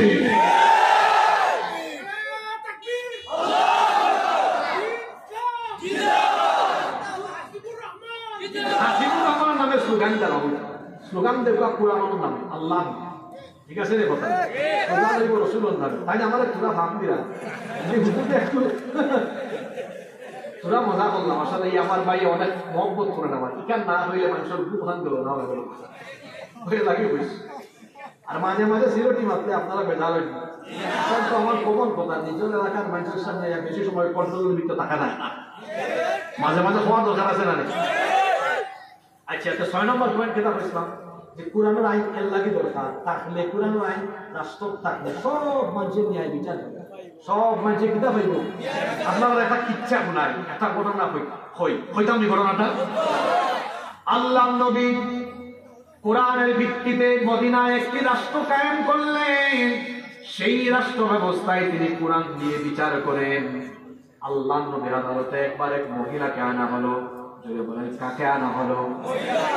মাখজুমিয়া গোত্রের নামি দামি বংশের একজন সম্ভ্রান্ত মহিলা। এই মহিলার বিরুদ্ধে মামলা হলো, তিনি চুরি করেছেন।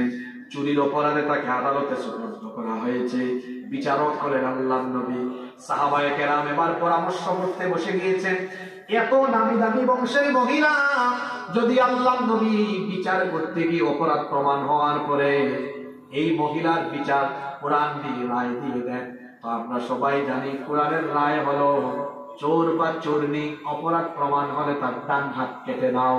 সাহাবারা বলছেন এত ভালো বংশ, যদি এই মহিলার বিরুদ্ধে রায় দেওয়া হয় তাহলে এই বংশের মুখে চুনকালি পড়ে যাবে, এদের কোনো মান ইজ্জত থাকবে না, ওই বংশের ইজ্জত বাঁচানো দরকার। সাহাবীরা বললেন যে কোনো একজন নবীজির কাছে সুপারিশ নিয়ে যাও, নবীজি যেন বিচারের রায় একটু হালকা করে দেন। কিন্তু কে যাবেন কারো সাহস হয় না। অবশেষে সাহাবীরা পরামর্শ করে উসামা ইবনে যায়েদ রাদিয়াল্লাহু আনহুকে বললেন, হে উসামা, তোমাকে তো আল্লাহর নবী বড় ভালোবাসেন, পছন্দ করেন, তুমি নবীজির কাছে সুপারিশ নিয়ে যাও। উসামা ইবনে যায়েদ রাদিয়াল্লাহু আনহু তিনি যখন রাসূলের কাছে সুপারিশ নিয়ে গেলেন, আল্লাহর নবী এই কথা শুনে পরিস্থিতি এমন হলো আসমান যেন তার মাথার উপরে ভেঙে পড়ার উপক্রম হয়ে গেল। আল্লাহর নবী সঙ্গে সঙ্গে সাহাবীদেরকে ডেকে বক্তৃতা আরম্ভ করলেন। আল্লাহর নবী বললেন, সম্ভ্রান্ত বংশের এক নারী হওয়ার কারণে, সম্ভ্রান্ত বংশ হওয়ার কারণে বিচারের রায় একটু হালকা করে দিতে আমাকে তোমরা সুপারিশ করছো। সাহাবীরা শোনো, আমি আল্লাহর আইনের ভিত্তিতে মদিনা চালাই, আজকে যদি আদালতের কাঠগড়ায় এই সম্ভ্রান্ত বংশের নারী না হয়ে যদি আমার নিজের কলিজার টুকরা মেয়ে ফাতেমা হতো, বিচার করতে গিয়ে আমার মেয়ের উপরে স্বজনপ্রীতি দেখায়া ন্যায় বিচার আমি বঞ্চিত করতাম না, বরং আমার মেয়ের অপরাধ প্রমাণিত হলে আমার মেয়ের বিরুদ্ধে আমি বাপ হয়ে নিজে রায় দিয়ে রায় কার্যকরের দায়িত্ব জল্লাদের হাতে দিতাম না। রায় দেওয়ার পরে আমি নিজেই আমার মেয়ের হাত নিজেই কেটে ফেলে দিতাম। আল্লাহু আকবার। আর আমরা তো মানুষের মানালি আইন তার দলের হেউতি কাম করছে, চুরি বাটপারি দুর্নীতি হয়ে আসতেছে, এই ওসি হারে দর্শক বেটা আমার লোকসান তাড়াতাড়ি এটা আছে নিলাম। আল্লাহ রসুলের সালাইরা মদিনা হার আইন দিয়া ফাতুকা হার আইন দিয়া আল্লাহ রসুলের হইরা আমার চুরি, আমার মেয়ে ফাতিমা যদি চুরি হরিয়া ধরা পড়ে, রসুলের মেয়ে মদিনা রাষ্ট্র প্রেসিডেন্টের মেয়ে, এর লাগে ই বিচার মাফ কিনা হইতো না, রায় আমি দিয়া জল্লাদের দায়িত্ব দিতাম, আমি নিজে আমার মেয়ের হাত নিজে থাকতে পারি। সুবহানাল্লাহ মুখে দিতে পারেন না। এই সৌন্দর্য ন্যায় বিচারের চিত্র পাওয়া যাইব কোন সময়? আপনার সমাজ, আপনার দেশ মানুষের আইনের বদলা পুরানোর আইন থাকবো। আপনার ন্যায় বিচার পাওয়ার লাগে হোক আছেন পুরানোর আইন চাইনি, আরো জোরে হোক আছেননি। নাম্বার 7 হাত নামাও। আমার কি তার 10-12 মিনিট সময় দেওয়া যাইব নি? নাম্বার 7 7 নাম্বার, কেন পুরানোর আইন দরকার? পুরানের আইন রাষ্ট্রে থাকলে শুধু মুসলমান নয়, হিন্দু, বৌদ্ধ, খ্রিস্টান সকল ধর্মের মানুষ তার অধিকার পাবে। সব ধর্মের মানুষ কি পাবে? যেমন আল্লাহ কোরআনে বলেছেন, অন্য ধর্মের দেবতাকে গালি দিও না, কোন উপাসনালয়ে হামলা চালাইও না, কোন অমুসলিমকে অসম্মান করো না, কোন অমুসলিমের উপর অবিচার করো না। তাহলে বোঝা গেল কোরআনের আইন থাকলে এদেশে যারা অমুসলিম আছে তারাও নিরাপদ। মায়ের কোলে শিশু যেমন নিরাপদ, ঠিক তেমনি ইসলামী রাষ্ট্রে, কোরআনের ভিত্তিতে পরিচালিত রাষ্ট্রে অমুসলিমরাও তেমন নিরাপদ। সুবহানাল্লাহ। আমাদের প্রতিবেশী দেশ ভারত, তারা প্রতিবেশী না হয়ে প্রভু হতে চায়। আমরা বলি আপনি প্রতিবেশীর মতো থাকেন, বন্ধুত্বের সম্পর্ক রাখতে চাইলে আমরাও বন্ধুত্বপূর্ণ আচরণ করব, কিন্তু এর বিপরীতে আপনি যদি আমার দেশের উপরে প্রভুগিরি আর দাদাগিরি দেখাতে চান, এই দেশের মানুষ এটা বরদাস্ত করবে না, এদেশের মানুষ এটা রুখে দিবে ইনশাআল্লাহ। এখন 5 আগস্টের পরে পরিবর্তিত বাংলাদেশে এদের মাথা খারাপ। আপনারা জানেন তাদের মিডিয়া মিথ্যা প্রপাগান্ডা এক নাগারে তারা ছড়িয়েছে। কি বলেছে? বাংলাদেশে নাকি হিন্দুদের ঘর বাড়ি সবকিছু জ্বালায়া পোড়ায়া দেওয়া হচ্ছে, এদেশে নাকি সংখ্যালঘু যারা তাদের উপরে নির্যাতন হচ্ছে। আপনারা বলেন তো এই কথাটা কি আসলে বাস্তবে ঠিক? বাস্তব কথা হলো এই দেশে অমুসলিমরা জামায়া ধরে আছে। কি আদরে আছে? আর যারা বলে বাংলাদেশে সংখ্যালঘু নির্যাতন হয়, ওদের দেশে মাইনরিটি কারা? মুসলমানরা। সেই দেশে কি মুসলমানরা আরামে আছে নাকি? কাশ্মীরের মুসলমানদের অবস্থা ভালো? যারা নিজেরাই সন্ত্রাসী, উগ্রবাদী, যারা নিজেরাই চরমপন্থী, তারা এসে যখন সভ্যতার শিক্ষা দেয় তখন আমাদের হাসি পায়। আরে তোমরা তো এমন অসভ্য, তোমরা এমন সন্ত্রাসী, তোমরা গুজরাটে, সিকিমে, হায়দ্রাবাদে এবং কাশ্মীরে আমাদের ভাই বোনদেরকে রক্তাক্ত করেছো। তোমরা এমন উগ্র, এমন সন্ত্রাসী, তোমরা আমাদের বাবরি মসজিদ দখল করে, রাম মন্দির নির্মাণ করে গোটা পৃথিবীর 200 কোটি মুসলমানদের কলিজায় আগুন ধরায় দিয়েছো। আমরা কি কখনো কারো মন্দির বা উপাসনালয় দখল করেছি? আমাদের ইতিহাসে এগুলা। আমরা শান্তিপ্রিয় জাতি। বাংলাদেশে যে আমরা 14 কোটি মুসলমান আছে, 18 কোটি জনসংখ্যা আমাদের, এই 14 কোটি মুসলমান আমরা শান্তিপ্রিয়, আমরা যুদ্ধ চাই না। এখন আমাদের পাশের দেশ, তারা যদি মনে করে যে এরা কথাবার্তা কম বলে, হ্যাঁ, আমরা এদেরকে নিয়ে যা মন চায় তাই করবো, আমরা হুঁশিয়ার করছি। আমরা শান্তিপ্রিয়, যুদ্ধপ্রিয় হয়ে, এটা ঠিক আছে। আমরা কাউকে আক্রমণ করি না, এটাও ঠিক আছে। কিন্তু কেউ যদি জোর করে এসে আমাদের গায়ের উপর উঠে ঠেলাঠেলি করে আমাদেরকে আক্রান্ত করে, তাদেরকে মনে রাখতে হবে মুসলমান এমন জাতি, তারা কাউকে আক্রমণ করে না, কিন্তু আক্রান্ত হলে কাউকে ছাড় দেয় না। একটা সিংহ ঘুমিয়ে আছে, আপনি ঘুমন্ত সিংহের কানের মধ্যে গিয়ে যদি খুচাখুচি করেন, যদি তার ঘুম ভাঙে, তাহলে রাগের চোটে তো সব শেষ করে তছনছ করে ফেলবে। মুসলমান শান্তিপ্রিয় জাতি। এদেশের 14 কোটি মুসলমান শান্তিপ্রিয়। আপনি যদি এদেশের মুসলমানদের কানে আপনার মিডিয়া দিয়া ফ্যান করেন, আর আমি কেন তুলাসিলুটি বসায় কইলাম, হযরত শাহজালাল রহমাতুল্লাহ আলাইহি, হযরত শাহপান রহমাতুল্লাহ আলাইহি সহ 360 জন আউলিয়া নিয়ে তারা যায় নামাজ দিয়ে যেভাবে সুরমা নদী পাড়ি দিয়ে সিলেটে ঢুকে গৌর গোবিন্দকে সিলেট থেকে তাড়িয়ে দিয়েছেন। গৌর গোবিন্দের উত্তর সুরীরা যদি সিলেটের 1 ইঞ্চি জমিনের উপরে চক্ষু দেয়, শাহজালালের উত্তর সুরীরা গৌর গোবিন্দের উত্তর সুরীদেরকে এমন ভাবে সাইজ করবে, পৃথিবীর কেউ তাদেরকে রক্ষা করতে পারবে না। আল্লাহু আকবার। সম্মানিত ভাইয়েরা, ভালো করে শুনেন, এই যে আমাদের পাশের দেশ, তাদের ভাবখানা এমন যে তারা চাইলেই আমাদের দেশকে দখল করে নিতে পারবে, তাদের ভাবখানা এমন। কিন্তু আজ বাস্তবতার আলোকে বলে যাচ্ছি, ভারত কোনোদিনও বাংলাদেশের সাথে পারবে না। বরং ভারত যেদিন বাংলাদেশের বিরুদ্ধে লাগবে, সেই দিন ভারতের মানচিত্র টুকরা টুকরা হয়ে ভারতবর্ষে সেই দিন দিল্লিতে কালেমার পতাকা উঠবে। এটা বুঝে ঠিক হইলি না? ও ঠিকঠাক হইব আরো 5 মিনিট বাদে। আমি আর বাধা দিতাম না, স্লোগান দিলেও বাধা দিতাম না, 5 মিনিট আগে গুণা লাগবে। আমি যে কথা এখানে হইলাম, সাফাবাদে হরিয়া দিলাম কি না, এই কথার পিছনে কারণ এবং দলিল আছে, এটা শুনতে না নি আপনার? আমি হয়েছি ভারত বাংলাদেশ সঙ্গে পারতো নাই, কারণ আছে, কোরআন হাদিস আর বাস্তবতা দিয়ে বুঝে।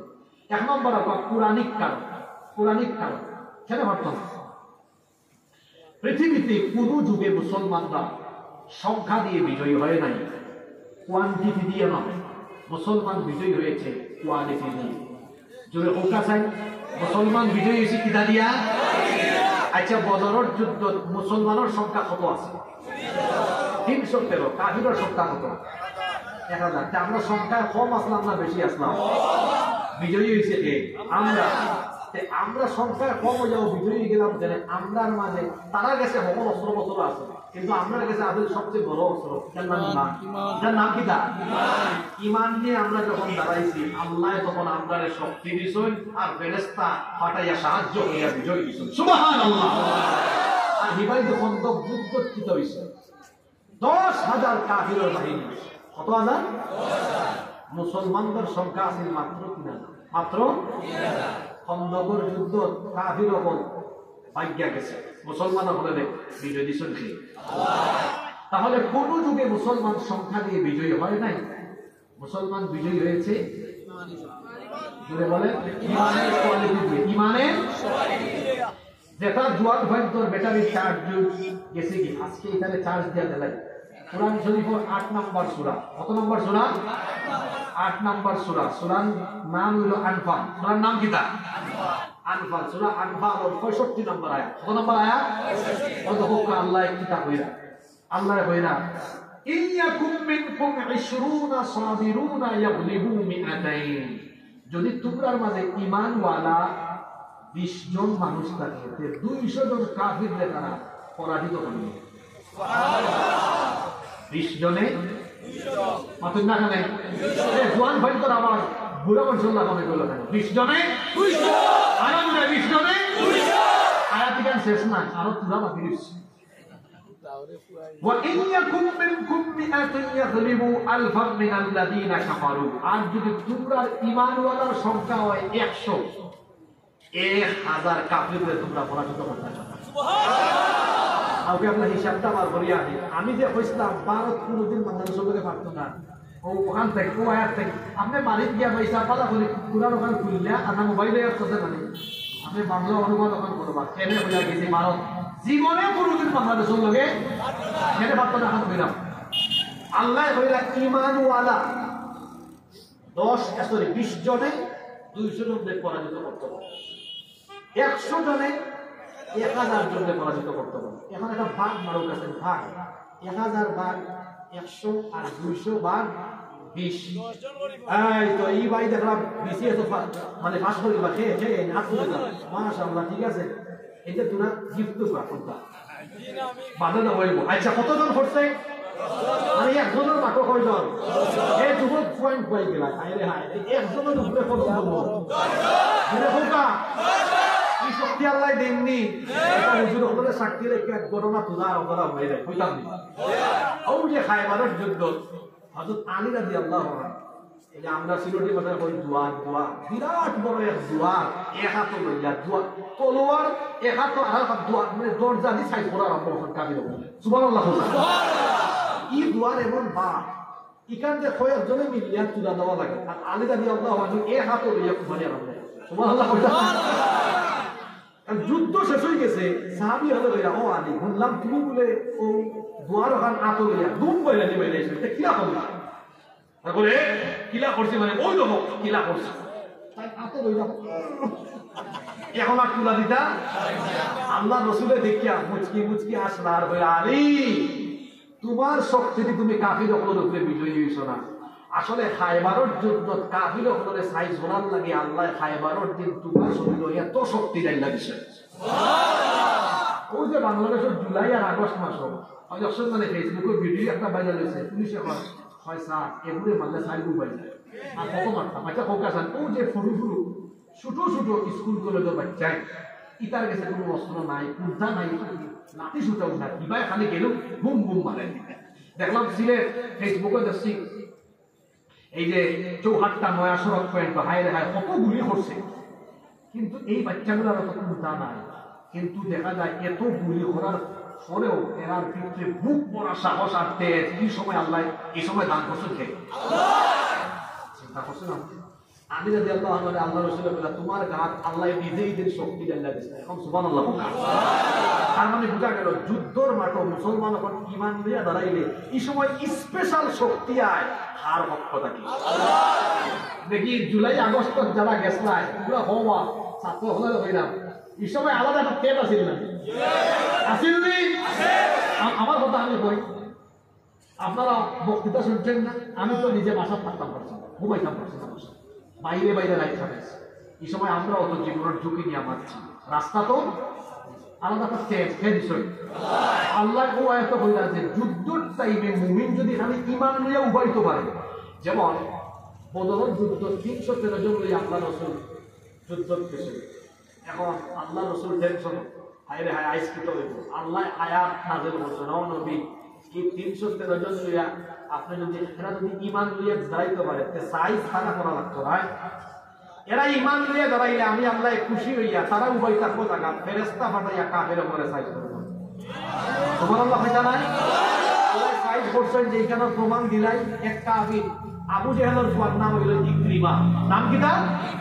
ইকরিমা। এখন আমি বদরের যুদ্ধের মাঠে উপস্থিত আসলাম, আমরা তো কইছি আইজ মুসলমান হল আমরা চতুঘাটা করে দেবো, তার কিছু অস্ত্র বস্ত্র কুর্তা নাই, প্রশিক্ষিত বাহিনী নাই, আমরা 1000 এটা মাত্র 300।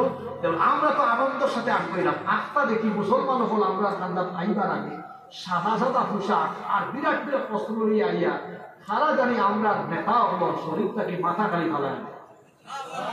সুবহানাল্লাহ কথা না?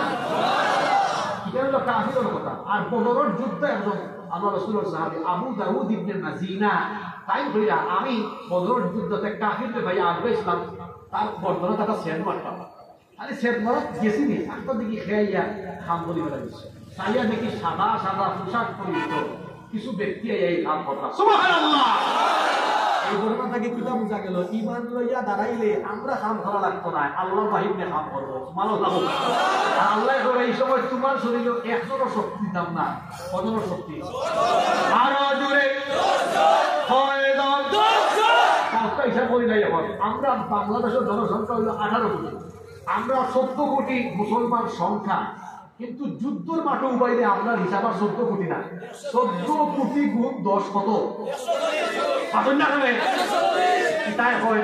আমরা জনসংখ্যা 1 করোড় হিসাব বুঝে না, তার জনসংখ্যা হইলে 130 কোটি, কিন্তু 30 কোটি আবার আমরা না কিনা এই 30 কোটির মানুষ তো আরো 10 দিন কত হইল হিসাব পারে না, কত কোটি 300 কোটি, কেউ 90 300 কোটি, আর ইবাই 14 কোটি 140 কোটি, তারা কত 100। আচ্ছা ফাটা ফুটাই মাছ ভালো দেতা আমাই থাকে নিতা ইবাই বাংলাদেশি 14 কোটি 140 কোটি খাবার লইয়া, আর হিবাই 30 কোটি 300 কোটির খাবার লইয়া যখন এই উগ্রবাদী করে মাছ ভালো ফাটাইবা আইলে আয় ফাটা ফুটাই মাছ ভালো থাকলে যে অবস্থা হয় ওলা একলা খেবলা অবস্থা হয়েছিল। সুতরাং গুজরাটের কসাই নরেন্দ্র মোদীকে আমরা বলছি, আমার দেশের মানচিত্রের উপরে কোনো জোর দিও না, নইলে 14 কোটি মুসলমান 140 কোটির পাওয়ার নিয়ে ভারতবর্ষের মানচিত্রকে টুকরা টুকরা করে দিয়ে দিল্লিতে কালেমার পতাকা উড়িয়ে দেওয়া হবে। কুরআন থেকে হইলাম তারা কথা হকতে বুঝলো আপনার লগে হাঁটতো। আমি কইছিলাম কুরআন থেকেও দলিল দিব, হাদিস থেকেও দিব, তাতে বাস্তবতাও কুরআন থেকে হইলাম। মানে এটা হাদিস করতাম নি, এটা চারজন যাইছেন আপনারা না দোয়া করে দিতাম। এই হাদিস তিরমিজি আর নাসাই শরীফে বর্ণিত। হাদিসের বর্ণনাকারী সাহাবী হচ্ছেন সাওবান রাদিয়াল্লাহু আনহু।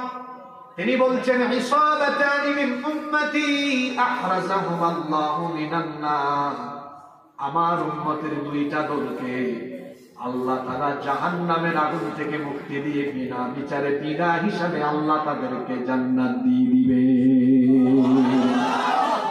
জোরে বলেন তো রাসূলের কয়টা দলকে বিনা হিসাবে বিনা বিচারে জান্নাত দেওয়া হবে? সবে হোকা দুইটা। কয়টা? দুইটা। আচ্ছা কোন দুইটা দল? আল্লাহ রাসূলের বলে একটা দল হইল যুবক ভাই এখন রেডি, ও দল আপনারা হাবাইতে থাকিয়া আল্লাহ রাসূলের কইরা ইসাবাতুন তাগজুল হিন্দ, একটা দল হইল যারা হিন্দুস্তানের বিরুদ্ধে যুদ্ধে অংশ নিব, শহীদ হওয়া লাগতো না, যুদ্ধে খালি অংশ লইলেও আল্লাহ সব গুনাহ মাফ কইরা বিনা বিচারে বিনা হিসাবে জান্নাত দিবেন। এই হাদিস হইল ১৫০০ বছর আগর। আল্লাহ রাসূলের ১৫০০ বছর আগে কইছেন যে হিন্দুস্তানের বিরুদ্ধে যুদ্ধে অংশ নেওয়া প্রতিটি মুসলমানদের আল্লাহ জাহান্নাম থেকে বাঁচায় জান্নাত দিবেন। সুবহানাল্লাহ।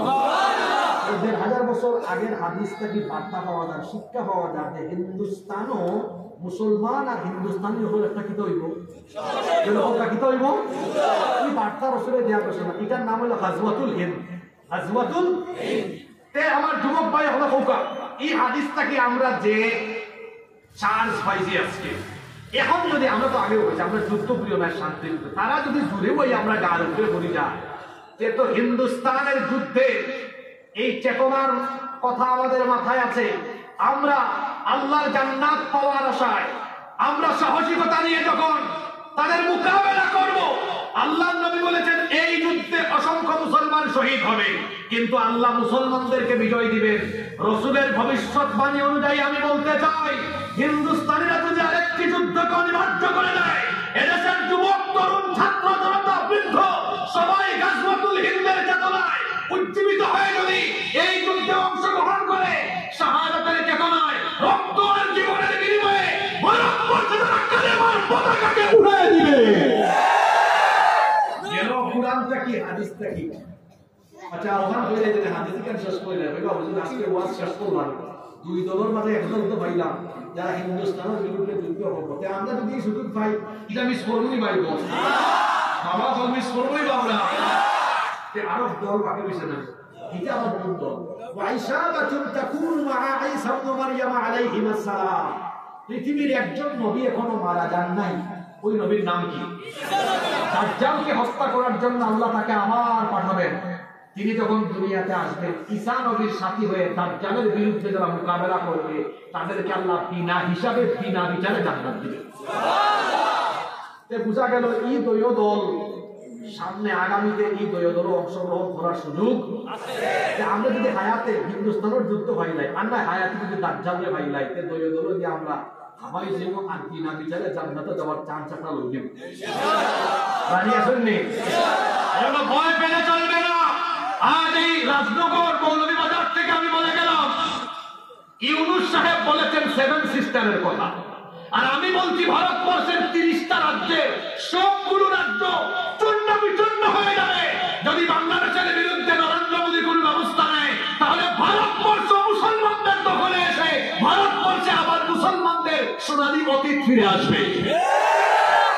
কুরআন হাদিস থেকে কইলাম রইছেন আমি আরো যারা বাস্তবতা দেখাটা নাই কারণে, কারণ ভৌগোলিক কারণে বাংলাদেশের অবস্থান এমন এক জায়গা আমি ভারত আমরার বিরুদ্ধে গেলে পয়লা হইয়া চীন হইব বাইরে তোমার লোক আমরা একটাও বা ঠিক আছে নি। আর আমরা লাগাবো আরো কিছু দেশ আছে ইতার কাছে খালি পারমাণবিক জিনিস আছে, হেরা আবার ইতারে দেখতে পারে না, খালি যদি ইতাই এক খুশাখুশি করেন হই করে ভাই যা লাগে সব দিব ফাটাইলেন। তাইলে বোঝা গেল কুরআন হাদিস আর বাস্তবতা কি বোঝা যায় যে তারা ওইটা কয় না যত গর্জে তত হিবুই বেঙ্গল লাগাম লাফাতে। তারা যদি আমরা লগে বুঝাই লাগতো স্যার এরা চিনে না, বাংলাদেশের জোয়ান ভাইদের চিনে না, গুলি দিয়া গুলি হইরা বুক যাত্রা হইরা ফেরা আমার দল বাংলাদেশে থাকতে পারছে না, তারা জিলা দখল থাকতে পারছে না। সুতরাং তারা যদি আয় এই দেশের যুবক তরুণদের সামনে বেশিক্ষণ দাঁড়িয়ে থাকতে পারবে না। এই পয়েন্টটা আনলাম হেলে ও যে আমরা 7 নম্বর পয়েন্টে আলোচনা করলাম যে কোরআন আইন রাষ্ট্র প্রতিষ্ঠা হইলে রাষ্ট্র ব্যবস্থায় কোরআন আইন থাকলে হিন্দু বৌদ্ধ খ্রিস্টান সব আরামে থাকবা, কিন্তু এরা আমরা দেশের সমস্ত বলে বোঝা তোমরা আরামে থাকতে হয় না, আমরা তারা বলবো তোমরা এটা তো ভালো পা। আমরা এই দেশ রোজা ফুজা এক লগে আমরা মাঝে কোনো বেজাল বেজাল সামনে হইতো না, ইনশাআল্লাহ বেজালের পেছনে আপনারা আমার উপরে আজকে বেশি নাম গেছে আমি জানি, আসলে মাসে 10:30 11টার ভিতরে শেষ করা উচিত। তাই আমি আরো পুরা সময় রইলে আপনাদের কাছে তাকে 5 মিনিট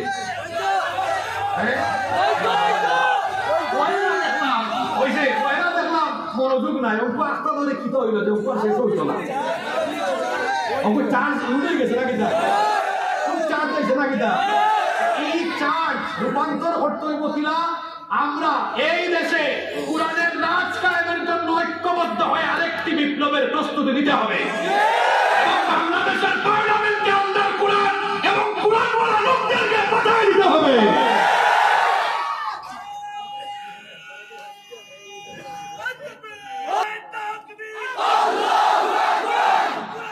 আসলে তারা ঘুষ দেওয়ার নাই, আমরা